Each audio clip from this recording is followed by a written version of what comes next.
Welcome to the Hot Mess Podcast. I'm your host, John Fay, with Allison Silbowski and Jordan Ezel. And today we have another special guest. We have William Cook of Temple University. He is Assistant Chair of the Department of Advertising and Public Relations. And before that, he had 12 years of experience in the field. We are a podcast by college students for college students, and we're all in the communications field. So we have William on today to talk to us about the communications field, about finding internships, careers, how to make yourself stand out amongst other people in the field. So we wanted to talk to William a little bit. First question we have, can you tell our listeners a little bit about your background and how you got involved with Temple? Absolutely. So I am Temple made through and through. I went to Temple for my undergrad career. I know, right? Yay! I still know the fight song. And I actually had some legacy at Temple. My grandmother went to Temple and also worked at Temple Hospital. My brother and I were both at Temple at the same time, which was awesome. Graduated after 4 years. I was an advertising major, a business minor, and a German major. I started life in Fox and I really hated it. It just wasn't for me. It was a wonderful school, but it just didn't fit my vibe. I didn't see myself there. Found advertising and Dana Sayowitz, former chair, and now professor in the department. She served as my mentor. Advertising really spoke to me because my mom worked in advertising. She was an executive for a large building product company called Armstrong that makes flooring and ceilings here where we live in Lancaster, Pennsylvania. And so advertising just sort of fit. It felt right and I really enjoyed it. When I graduated, I never thought I would come back to Temple to teach until I got a phone call asking me to adjunct. When I was a student, I was a Diamond peer teacher. So I co-taught a course on media studies called Media and Society. And the chair at the time asked me if I'd consider teaching at night or maybe a morning class once a semester. That quickly turned into 2 classes. I loved it so much that even when I was working in PR and event planning in Philadelphia and then later in agencies and going back to more advertising work, I always wanted to teach full time. So I went to Penn State, got my grad degree while I was working, and they hired me full time not long after. It was really great timing. I continue to work in advertising and PR, still work in advertising and PR. I have my own side hustle and business. I do some consulting work and social media work, and still am with an agency here in Lancaster doing just very minimal part-time work, mostly during the summer when I'm off from school, just to keep my feet in the industry. So that's sort of my background at Temple. It's been a crazy ride, and I am Temple made, and I'm proud to continue to be a part of the Temple organization. That's so awesome. I didn't realize how your mom had that connection to advertising. That's really cool. Yeah, so a lot of my family worked in the field or has worked in the field, and I was surrounded by advertising professionals and PR professionals growing up, and some of our family friends and agencies here in Lancaster, Pennsylvania. So that was sort of always part of my upbringing. I never knew I was going to work in advertising. I thought international business, go work in Germany for an automotive manufacturer. That was sort of my first love, but then quickly realized that might not be where I wanted to end up. So yeah. So I know that you just got the new position of the assistant chair. So congratulations on that. How do you feel about, being the assistant chair, and just like how do you feel about being it and working with these Temple students as such a high position now? I don't know if it's that high of a position. It comes with a lot of grunt work, but no, I was completely shocked when they asked me, and I was doing a lot of work behind the scenes. So I was handling the schedule for the semesters and our courses, and working with our department chair at the time as just a regular faculty member to take care of that. I was also doing some observation work, handling a cohort of teaching assistants, but also adjunct faculty. So I oversaw my teaching assistants who taught in my large classes with me or assisted me. And I was also monitoring and observing adjuncts. In our department, what we do is we have, they're called sequence heads, right? So they oversee each sequence or each track in our major. And so I had one of those groups of adjuncts that taught within a specific sequence or track. And so I was sort of doing the roles and responsibilities of a chair position, but on a very part-time basis. And they turned it into a position. We'd never had an assistant chair, not that I know of, in this department. And so it just sort of fell into place. And so I'm not really doing anything different. I just have a title now, which is nice, but it's the work that I enjoy. So it doesn't matter if I'm assistant chair or not. I get to do some fun behind the scenes work and some grunt work, make the schedule. So how would you say that position ties in with, teaching in Klein? I'm lucky that it doesn't really affect my teaching schedule. I still teach a full roster of courses. I still teach in the summer. I'm teaching a winter course right now. That's every day from 9 to 12:30. And unlike a traditional chair position who really steps back into an administrative role, I still handle those tasks that I mentioned earlier, but I get to teach. So it is busy, but at the same time, I'm not doing as much networking as the chair would do. I'm not doing as many administrative roles, meetings, et cetera, that a traditional chair would do. So it allows me to still be connected to students while handling some of those aspects and taking those off the shoulder of the chair. Right. Being able to kind of get involved with both. Yeah. So, I know before when you first got out of Temple, you were working with some agencies. How did you get started working with agencies that focus on building product, the building product industry? Sure. So when I first graduated, it was the recession. Times were pretty bad. And I worked in event planning and doing more PR work in Philadelphia. I was home in Lancaster visiting my family, and I was at an event, and our good friend who owns an agency said, would you ever consider coming back to Lancaster, moving home? And, I'd love to have you on our team. I came back, and it was another agency that handled building product marketing, different than the one I'm at now. But in Lancaster, a lot of the agencies there were formed by former Armstrong executives where my mom worked. Mm-hmm. So people who had knowledge about ceilings, commercial ceilings, flooring, and manufacturing. And so a lot of the agencies in Lancaster are focused on home and building products. So I went to work for a family friend. It was not a good fit. I wasn't enjoying what I was doing, and I ended up taking my old job back in Philadelphia after a couple months. But it really piqued my interest. And so when a position became open at Stoner Bunting, which is an agency that I'm still affiliated with, we handle home and building product marketing for a variety of clients. I said, this is something I already kind of know. I love the people there.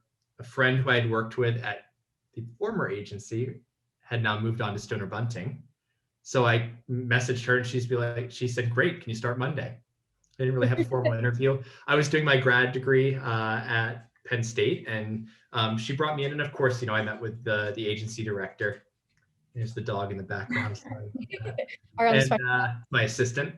And, it just was a great fit. And 7 years later, I'm still there. I mean, in a much reduced capacity, but it's a place where I feel really comfortable and at home. I'd worked in agencies in Philadelphia. I'd done several internships, but this was one that I really just sort of clicked with. So that's sort of how, my agency life happened. It was almost sort of by accident, but it goes to show you that it's all about connections, right? It's all about who you know. In my case, it was family connections, but, friends that I made at other agencies, people who I'd met at events, working those connections and always sort of having a foot in the next door before the previous one closed.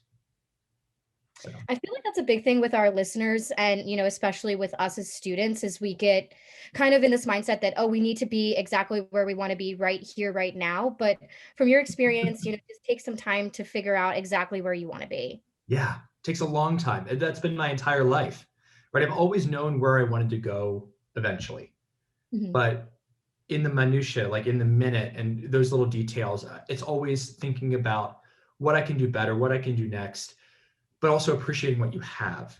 So not being checked out, not thinking I'm done with this, I'm leaving, I'm over it, but trying to figure out what you need to do, when you need to do it, to make sure that you end up where you need to be, because it's different for all of us. And I won't say it was luck, but almost every job I've ever had, it's because the right pieces fell into place. I never tried to force anything.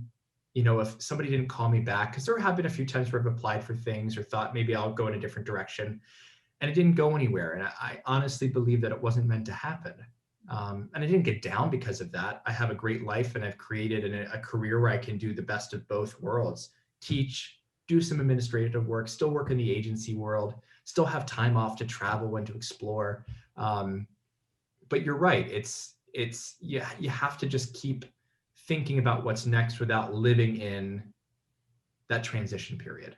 I feel like I have some friends that are constantly going from job to job, agency to agency. They're always unhappy. They're always dissatisfied. And sometimes you just have to be thankful to have a job, to have a career, and to slow it down. You'll get there eventually, if you know what I mean. Yeah. Yeah. Do you feel like you found what you like want to do and what you've always wanted to do? I think so. Yeah. I joke quite often, you know, I'll be the professor at Tempo who they're like pushing out the door at 80 years old because I'm falling asleep at my desk. I love it. You know, Tempo has its challenges, and Tempo is also changing, especially from the time when I was a freshman. But right, in reality, it is a school that is dynamic, that's accessible, it's affordable. It's not this like elite bubble, you know, it's kind of rooted in the real world. And that's why so many of our advertising grads work in the field. Everybody I went to school with, I'm not just saying like most of my friends, but everybody I graduated with from the advertising program works in advertising or PR or marketing. I mean, my friends from school are doing incredible things. They're in LA, they're in San Francisco, they're in New York, they're working internationally.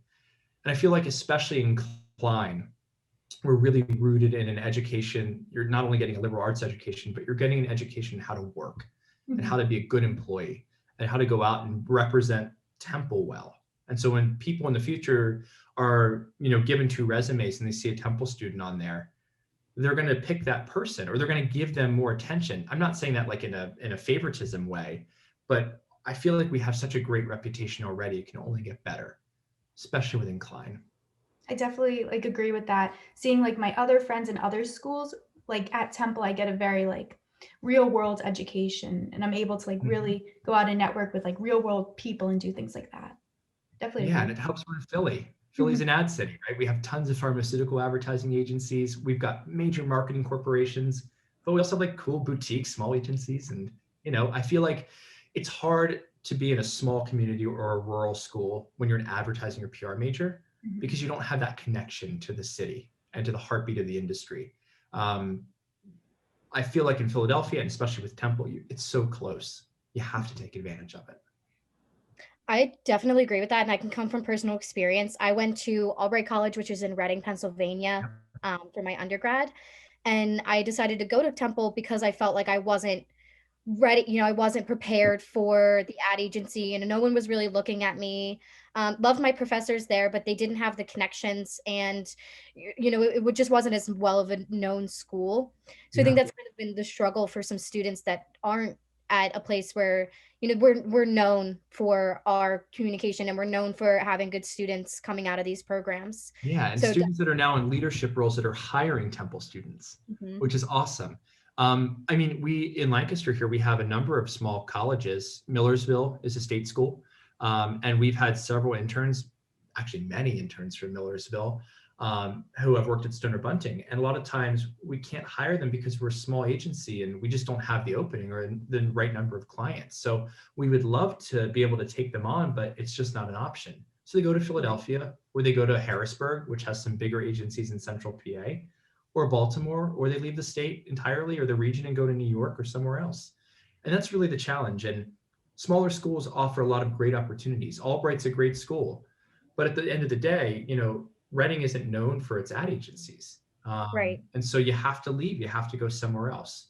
So. Exactly. There was just nothing really around that area that would have pushed me to where I want to be. Exactly. Yep. And all the experiences that you just discussed with us, all these career choices, all the experience that you've had so far, how important has your master's degree been in that? And how much would you say it really impacted your career? Well, I wouldn't be teaching full time if I didn't have a master's, right? Yes. So Temple does hire some full-time non-tenured track faculty who have a bachelor's but are working towards an MBA or master's program. Obviously, right now, I need a PhD to move on in my career. But as of, if I want to be tenured, but as of right now, I'm very, very happy with the education that I received from Temple and from Penn State, where I went for my grad degree. I would have a great career without my master's. I would be okay. I'd be just fine. I don't know what I'd be doing right now, but I'd probably be in agency life working full-time somewhere, which I would be fine with. But I feel like getting a master's, especially for me wanting to teach full-time, was my only option at that point. I had options of where I could do it and when and how many years and if I wanted to work or not. But, it just was sort of, again, the right place at the right time. And somebody retired and somebody was on maternity leave when I was hired full-time. They needed somebody immediately. And then that 1-year contract turned into a 3-year, and here I still am, So again, it's a combination of, yes, the master's degree was important for my career and help, but it was also, again, timing and a little bit of luck. Mm-hmm. So much like anything else in all of our lives. Would you advise people in the communications field to go after their master's if they're considering it? Like if they're like, oh, I don't know if I want to, but I want to, I don't know if I want to. Would you say, yes, go after it? It'll be very beneficial. Or do you think that they could be fine without it? That's a great question. And it really depends highly on the situation that you find yourself in. And I tell this to a lot of people. For me, I paid for my master's out of pocket. I had to take out student loans, right? But I knew that I would have a career that would help me pay those loans back. And I knew that I was bettering myself and my future position within either Temple or another university. However, I was single. I was living in Lancaster, where I'm from. My dad let me move back in for 1.5 years, and then I bought a house after I left. So I was able to save money. It would be really hard if I had a family or I was a young married person and I had just bought a house already and have a mortgage and, all of this debt was mounting. It would also be difficult, if I didn't have a guaranteed in. So I kind of was hoping and banking on it. And I knew that this is what was going to happen. But at the same time, if it was like I don't know if this is really what I want to do, or I'm just doing it for the education to get the piece of paper, rather than to really help me understand media studies and media communications and marketing better, then I don't know if it would have been beneficial or not. Because again, I took 1.5 years of my life where I could have been working more in the field and still teaching, part-time and doing a lot of other, activities and traveling more. So it really depends on the individual. If it's going to help your career and financially it makes sense, do it. But again, you have to take care of yourself at the end of the day. And if you can't make it work financially, or you're going to still work in a career where a bachelor's is fine, then don't do it. So, but don't take my advice. No, do take it, but don't blame me for any decisions that you make. Totally up to you, and you have to do what's right for you. As someone that's in a master's program right now, and I've been, people have come to me and asked me about my experience in it, what I've thought, if I think that they should get involved or not. And you're exactly right. It really is situational based and based on that person. But looking back now, I would have loved to have gotten my master's paid for, because I'm the same way. I'm paying for it out of pocket. Yep. So I'm kind of hoping, I'm taking a huge risk with my program and hoping that, okay, one day I'll be in a position where, yes, I'm going to be in so much debt, but I will have a job where it's okay. Like I will be able to pay it off. So I agree with you have to balance it, right? And that's that's one thing that I really wish that I learned more about. I was lucky that my dad taught me a lot of financial literacy basics when I was younger. And in addition to running, if I ever ran for politics and ran on a campaign, it'd be to have mandatory media literacy in schools and also financial literacy courses in schools. You have to weigh that eventual outcome. And if you can find an employer that will pay for your master's or your PhD, that is an amazing opportunity, right? I also try and recommend to find courses or master's programs, whether it's a certificate program, whatever it might be, that you can do while working, or that you only have to take out federally subsidized loans for. So you don't have to take out really expensive private loans. Federal loans can be extended. You can go on special repayment plans and stretch them out over 20 years, which is what I did. And so my student loan payment is like basically my cable bill from Comcast Xfinity, right? So I just think of it as an investment. The same thing goes for, if you have a car payment, you have a depreciating asset with your car. You'll never get back what you paid for it. Student loans, though, that's an actual valuable item that's going to help you with your career. So, maybe instead of having a car or having a new car, maybe take public transportation for a couple of years. Use that money that you would have paid on a depreciating asset to help pay off your student loans. And if you can't pay them all off, then refinance them, lump them together, spread out your payments. And so it doesn't have a detrimental effect on your financial health in your life. Sorry for going on a rant there, but No, these are all things I that's wish great. somebody taught me when I was younger, because I just didn't know it was an option. Yeah. I feel like that is Yeah, very Jordan's in the master's program. I'm one of those people where like I'm still debating it right now because I'm in my last semester at Temple, and I'm thinking that I want to like find a career that will help pay for it, and then go about doing it. But I'm still like in the middle of like, do I need it? Do I not need it? So I'm always looking for advice from people who have gone through it. And the beauty is you're young, right? You can go work for a couple of years and then go back like I did. Now I've waited too long to do my PhD, so I'm in my 30s. I'm married. I have a house. I live in Lancaster. You saw my fur baby walking around earlier. So I'm in a place now where I'm like, oh my gosh, to commit to a 5 or 6 year PhD program at this point is really tough. But in your 20s, when you're living in a city and you're enjoying life and you're having fun, that's the opportunity to take a few years if you need to and come back. The beauty of master's programs is they're relatively quick and painless, right? They're designed for working professionals quite often. They're night classes, so you can still work during the day. And even if it's a full-time program, you have some balance there. So I would just say, if you do want to go, wait, if you end up you say, it's not right now, I'm going to go work for a few years. That's okay. When you go back into school, your undergraduate loans go into forbearance. You don't have to pay them, right? They are put on pause. And so you can make that decision in a few years if you want to. Or like me, in like 2.5 years after I graduated, I said, no, it's time to go back.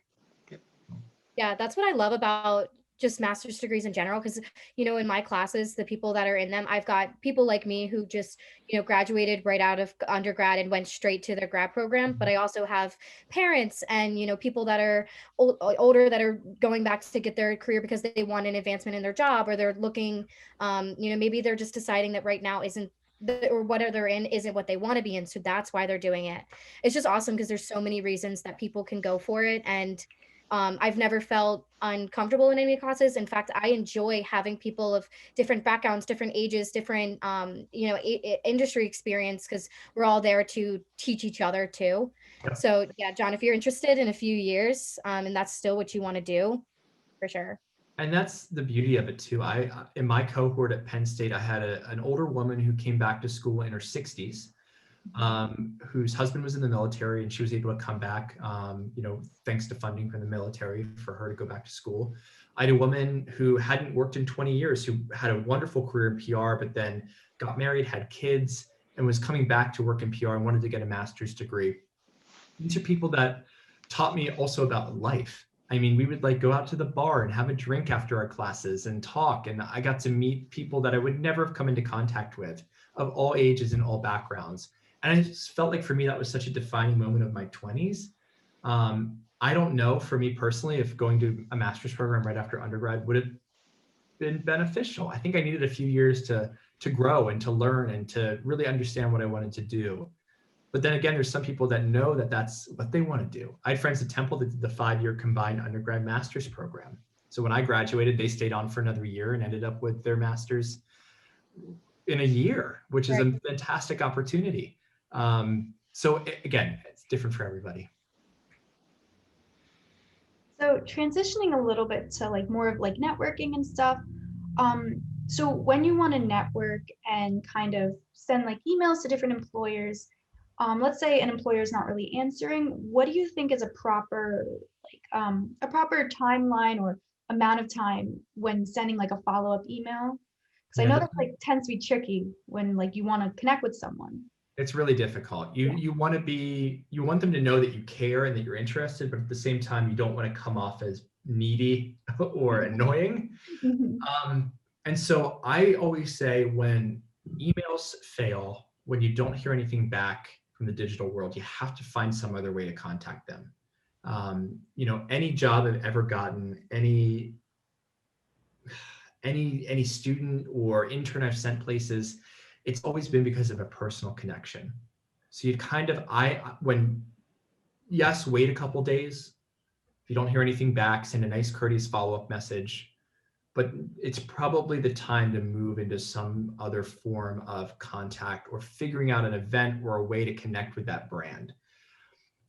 I also think it's really important that you use your secondary and third level connections on LinkedIn and other sources as a way to find a connection there, and trying to figure out, hey, it's as easy as jumping on a Zoom, having a quick call. I just love to talk more about something, I saw positions open. I see that your friend works at this agency, would you be willing to connect me with them? Because that person might be able to talk to their hiring manager or their, the person in charge of their department and actually get your name through the filter, right? And so that's the issue here. I think a couple days, courteous response, but after a couple times, it's clear that it's not going to work. It's time to move in a different direction. Yeah, I feel like there's a stigma around networking and the fear behind it of, coming off needy or coming off as, I don't want to come off as obsessive or, I know that they've got some other things that they're worrying about too. I don't want to come off as, hey, this person's emailing me again. So something that I've kind of found that I've done is if I want to get in contact with that person again, say it's been a little bit of time, sending them something that might be relevant to a conversation that you've had in the past or something that they might be interested in. So, we've talked about this on the show before, but when you create a website, why not just email that over to the contact that you've been working with and just say, hey, has been spending a little time on my website, know that you're busy, but just wanted you to be aware of it. If anything comes up, just let me know. Type of thing too. I think of it as cold calling because that's kind of what you're doing, right? So people who are successful at cold calling or sales, they have to find that little spark, that connection between you that gets you actually interested and hooked, to stay on the line, to not hang up on them, to answer the door. That's your goal, right, as a job seeker. So if you really can't find that personal connection, but you really, really, really want to get into a place and you know that it's an opportunity that you don't want to pass up, you're right. You got to find that moment that they're going to say, I remember this person now, and I remember this conversation, and I am going to check out that website or that portfolio. So it's hard when they don't even open their emails, right? When right. You through that first layer. So what type of advice would you give for those people that are concerned about coming off a certain way, or being too much too soon, or just being overbearing or feeling like they would be? Well, you have to understand that you are also viewing this very differently than the employer, right? So you are the one sending out these messages and you're sending them to multiple agencies maybe the same day. So in your mind, your message, and they're not thinking, not to burst anybody's bubble, but they're not thinking about you and you're not top of mind. So the whole point is to try and get through, to break through. And some people might disagree with me here, but I feel, again, like you have to be persistent. But again, you can only do so much digitally in the digital world to try and get somebody's attention. Eventually, I know it's difficult with COVID-19 and the lack of in-person networking events. You have to have some other sort of way to connect. The other thing too is that there's plenty of fish in the sea, right? And there's plenty of agencies out there and opportunities. And if somebody's not responding, screw them, right? If they're not going to give you the courtesy of actually sending you an email back, or even a confirmation that they got your email or your resume, then move on. Don't worry about being annoying. Go to somebody else, right? It's okay. Do you have any tips now, in the COVID-19 of kind of doing something else that's not the digital networking? Well, there are still networking events. And when I say digital, I should have meant email. I meant email, and using a portal. All right, yeah. Zoom get-togethers, networking events, they're still happening, right? We're still face-to-face, we're just on camera, and we still get to have these conversations. And there are still opportunities out there for you to go and connect with brands in person. You just have to be really careful, really safe. Places are hiring. Some agencies it's a struggle right now, right? But the vast majority of places have job openings. And I don't know. I wouldn't hang out like outside the building with a big sign that says hire me, but there's probably a way you can figure out, another way in. So do your due diligence, do as much research as you can, work those connections, talk to your faculty members. I mean, Jordan, we had the experience where you had an agency in mind, and I said, oh my gosh, my friend who used to live in New York, who's married to my friend from high school, works there, right? So, even if it doesn't lead to anything, if it doesn't, you don't get hired or something, they can't justify bringing somebody on right now, at least you've made that connection now when you're top of mind. So it's sort of like what I said earlier, like you always know where you want to go, but also be happy with the opportunities that you can get now and work towards that goal, right? So you might have to take some smaller steps in order to get there, and that's what happens. So kind of twisting back into the digital realm, more of, LinkedIn. LinkedIn is such a huge way for, professionally to connect with other people. For you with LinkedIn networking, is there a way that you've gone about it that you've seen success with? I'm in a weird position where I don't really have to network on LinkedIn right now. And that's sort of something that's been pushed to the back burner. So I have a lot of connections. It's mostly people connecting with me, students, employers, people I've met at industry events. I've never really applied for a job before in my career. It's always just sort of happened and through connections and things like that. But LinkedIn has been great because I get to learn more about my students and what they're doing in an everyday life, or in everyday life, in their careers, at school, posting articles, sharing things you've written, building your portfolio, right? Starting conversations with people. Those are all things that, I do limitedly. It's not like I do that every day, but my students who are doing it all the time have enormous followings, and I'll get on in the article that they shared, or a picture of their certificate that they got from the program is 150 likes, right? It's awesome. And all of these are really happy, positive, congratulatory messages. And building that community, I think, is really, really important. There are alumni groups that I belong to, right? So I am in a Temple alumni group on LinkedIn, but also outside of LinkedIn, I'm in the Temple alumni group, and I get emails about events and networking. I can't tell you how many people I've come across in the advertising industry that have a Temple degree that you would have that immediate connection with, even if you don't have anybody, in common on LinkedIn, any friends. So.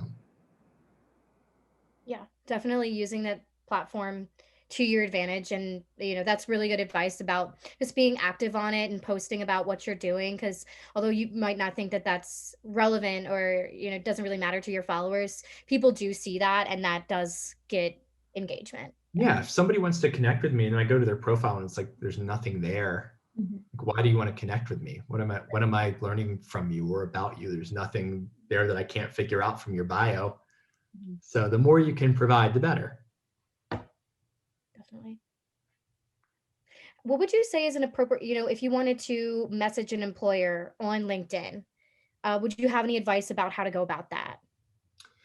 Yeah, I mean, it's, again, piquing their interest, being personal. The worst are the canned messages that that the person just cut and paste and sent to everybody. They look like spam messages. Nobody's going to fall for that. It's really engaging and figuring out a way that actually makes me want to respond.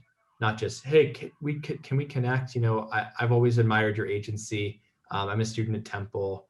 No, right? You got to figure out another way to really pique their interest and get them to not just say yes because they feel bad, but connect with you and then actually write you back. So that's a challenge. And of course, that's unique to every situation. You got to figure out what that person's interested in, what their role is, the brands they work on, if you have any connections, et cetera, et cetera. That's great advice, because I've been trying to connect with people on LinkedIn and send those messages. And I feel like sometimes it's hard that I feel like I'm sending those generic messages without even realizing. Yeah. And I try to seem personal, I guess, and then, get them to want to connect with me. But it's something that you kind of have to work on and get better at. Absolutely. Yeah, it's a fine line. Networking is very tricky. It's like walking on a tightrope. Yes, it is. Yeah, and it's easy to fall off, and it's, it's hard. It just comes with practice. And the beauty is, once you get those first few years of working experience and you start to build your network, it comes so much easier. because you start to build those secondary and third level connections. And, it's more natural because you can say, hey, I was at an event, the other year with this person, and, I got to know them at your agency, and would love to chat sometime, about what you guys are doing and working on. And, I'm recently, looking for a job, and I've had this experience. That's much easier than saying, I'm graduating from Temple University with 600 other people in PR and communications and marketing and blah, blah, blah, blah, blah, right?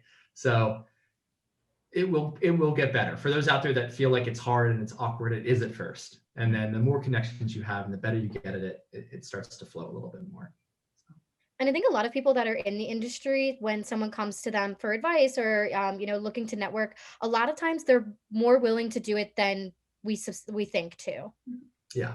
I think these people don't want anything to do with us. We're just young kids. They want to help the next generation, and people are longing for connection right now. Like, I can't wait until in-person events can start again because I miss it.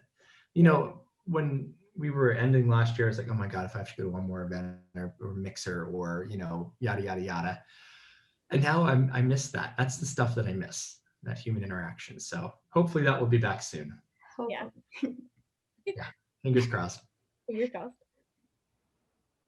What advice would you give to someone who's trying to stand out as a candidate when they're applying to internships or for jobs? Good. It's a good question. I think what I've learned in the last few years is that students that really develop their own brand have had a lot of success in the industry. We do our senior showcase every year for advertising and PR. And some students knock it out of the park. But you have to brand yourself. You have to create a portfolio. And even if you're account management or public relations and you're like, I'm not an art director, I can't make a portfolio. Yes, you can. Have awesome writing samples. Work your butt off on projects so you can use those as an example. Tell me a story about yourself. Design the hell out of your documents, whether it's your resume or your cover letter or your business cards. That just shows me as an employer that you get it, right? That you understand how this works. And if you're going to go into marketing or branding and advertising, you have to figure out how to do it for yourself first. So I feel like that's a great way to stand out. If you could give somebody a website to go to, that's pretty damn impressive, right? And if it looks cohesive, it matches your signature and your email and your business card and all of your other materials, you've shown me that you care and you're going to be able to do this for my clients.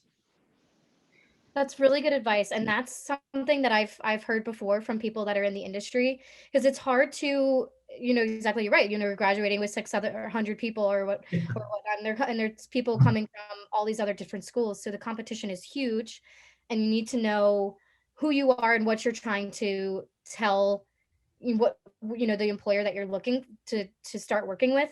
Why do I stand out compared to everyone else? What would I bring to their team that would be different from all the other people that are applying for the job too? Absolutely. So I have a question for you. So I have my own personal brand, and I'm going into more of the video advertising field, but I feel like my brand kind of stands out as, I don't know, just when I've looked at other people's websites or portfolios, it's more of like, it tends to have more of a masculine feel, I feel like, and mine has more of like a feminine feel. Do you feel like that? And I always feel like it stands out, but maybe not in the best way. Do you feel like that could be? That's unique. I don't think that you need to, I wouldn't overthink that part. Because for me, that, you see, especially with video, when I've hired students to be videographers for events, you go on their website, it's all grays and blacks and very and mine's like white and masculine. Yeah, it looks like a Gillette container that you buy. Yes. Which is great, techie, great, fantastic. But people want to see differences, and we want to see that femininity. If you're going to go for a design position or go into video, stand out with that kind of stuff. That's unique to me. At the same time, though, really think, does your brand match what you're actually producing and doing? That's the other thing you want to think about here. It still needs to be slick, and you need to have a lot of B-roll and production footage on there. And don't ever let, and when I said this earlier, I should have had the caveat of saying, don't ever let design get in the way of content, right? Content comes first. Your work, your resume, your experience, the actual pieces you produce come first. The branding of yourself and everything else comes second, because your work still has to speak for itself.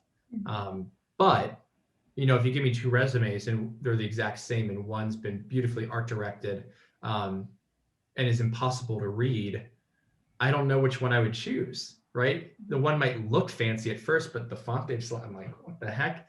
While the other one is very cold and clean, but lacking in creativity. So you can do it, you can go too far in either extreme. So it's finding that balance, if that makes sense. Yeah.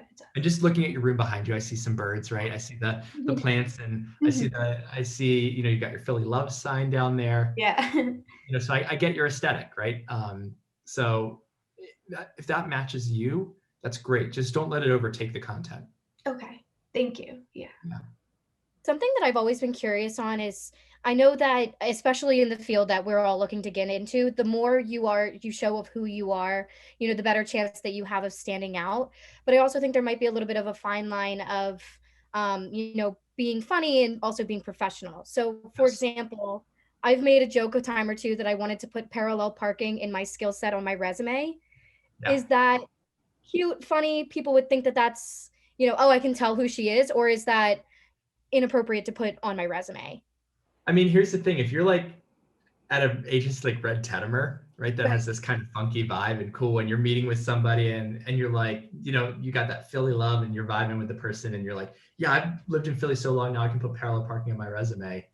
That's great. I would laugh at that, right? It's probably a joke that I would tell. But if you're in a corporate boardroom and you're meeting with somebody and you're going for a job internally at a pharmaceutical agency, or a pharmaceutical company, I should say, on their internal marketing team, I don't think I would make that joke, right? So again, it's about reading your audience. And that's also kind of the beauty of ad and PR majors, is I feel like you can be sort of a chameleon. You can read the room, you understand, right, how to talk to people. And that's also the beauty of Temple. You come into interaction with so many different types of people. You really learn how to code switch and how to be present in the moment and talk to people in their language, depending on the situation that you find yourself in, which I think is a really wonderful skill and asset to have. So yes, use that joke if it's appropriate and it works, but you got to know your audience and you got to know when it is time to button up the collar and put the jacket on. Right. Serious. Right. Learn who you're talking to and what language to use with them. That's Absolutely. really good. And when in doubt, don't say it, right? Right. So yeah. Right. Yeah. Do you have any just general advice you'd give to communication or media students who want to get more involved, or just like better further their career? Just any general advice? Yeah, I mean, right now we're in sort of a weird holding pattern. Things are screwy everywhere, right? With life in general. But when things get back to normal, you have to be present. You have to be seen. You got to reach out and know people. Building your portfolio and having a great digital profile in general. So no matter where I go to find information about you, it's all cohesive. That's great. But at the same time, nothing replaces, in my book, real world connections, going to events, being immersed in the industry, being present, being kind and helpful and well liked and having a good reputation. And like, I get it. And am I a hard ass sometimes? Some of my students get upset by the amount of work I give them. Yes. But at the end of the day, I also aim to be tough, but I also aim to be a good person who's kind and helpful, because people who were kind and helpful have helped me my entire life. I wouldn't be where I am today if people didn't take me under their wing, if people didn't reach out and were kind to me, to mentor me, to make sure that the next generation of practitioners coming up through the industry have those positive experiences and there's people that they can look up to, that will help them grow and learn. And then in turn, you need to be that person for the next generation beneath you. We still live in a world where agencies are like families. It's not like you're in corporate America at a cubicle, although some large agencies, it might feel like that some days. You have more interpersonal relationships, which can get hairy sometimes when you're working with people who you consider friends, especially when it comes time to criticize people or to be critical of their work or to have to sit down with them and talk to them about issues or problems in the workplace. But we in communications and advertising and PR, and even in some versions of marketing, have a really unique opportunity. We, I think, are unique in the fact that it's very human-centric, humanistic, that many people who study psychology, English, and other fields end up in our world, and we have a lot of people we can learn from. And so I just ask you guys and any other students that are listening, be present, be kind, be helpful. I feel like I'm a person in the help right now. He was kind, he was smart, he was important. You can learn so much and grow so much and be exposed to so many things just by doing those or being those, actions that you want to personify. Say yes to as much as you can. It might seem exhausting sometimes. You might be overloaded. You might get home and like throw your shit on the floor and say, I'm going to go to bed for like 12 hours. But at least you've done everything you could do that day, possibly. You went to work. You got coffee with people that you met at an agency event. And maybe in 2 years that might lead to a job. And then after that, you went out to dinner with friends. Then you went to a networking event, or you attended a party or a nonprofit gala, or you started volunteering somewhere. So you got together with those friends. I've always found that anytime I've given back, it's given back to me tenfold, right? Also, always have a side hustle. I will tell student listeners that I've always had a side hustle since I graduated. It's always paid my bills. And I know it's hard sometimes, but just think about the time that you spend on Netflix, hanging out with your friends. If there's something you could be doing a couple hours a week, whether it's an extra gig doing social media marketing, or you were teaching, right, as an adjunct because you've now worked in the agency world for a couple of years and you want to go back to Temple and teach, or you're volunteering and that leads to a commitment or a part-time job on the side. Just do enough that you don't have to worry about the little things in life. I've always done that. So my student loans are covered, my cell phone bill is covered, a couple other things. And that makes my life, even though it's hard, it's extra work, so much more manageable. Right. Yeah. So those are just some of my tips that I kind of drill into my students all the time, right? Kindness, helpfulness, mindfulness. You're in an industry that revolves around people, so you have to be a good person, but you also have to take care of yourself. Always have a side hustle, always be working. ABCs always be closing, right? I feel like I'm in a movie again, but those little things will all add up. You gotta have some hustle in your life. Always be hustling. All my hustlers that are my friends that have always had multiple jobs and irons in every fire have all turned out pretty damn well. So cool. That's great. Thank you. Sorry, I got on my soapbox there. No, we always love hearing a little extra from our guests. We really thank you for taking the time to be on our podcast today. This was awesome. I love you guys, and I'm glad you're doing this. And this is the kind of stuff you should be doing. So for the other listeners out there, right? Get yourself a group of people who you care about, who you all met because you interned together, you said? Yeah, we all work together at USALA Media in That's Kensington. awesome. Yep. Hell, maybe in a couple of years, you guys will have your own agency. There you go. Maybe. Wouldn't mind it. Down the walls and just build your own life. There you go. Okay. All right. Again, William, thank you so much. We really appreciate all your advice that you were able to give us today. It was really insightful, and we hope to talk to you again in the near future. Yeah, I'll come back anytime. Yay, yes. All right. Hey. All right, everyone. Guys, Take care. Thank you very much. This has been the Hot Mess Podcast. I'm your host, John Fay, with Allison Silbofsky, Jordan Ezell, and our special guest, William Cook of Temple University. Thank you so much, Will. Thank you.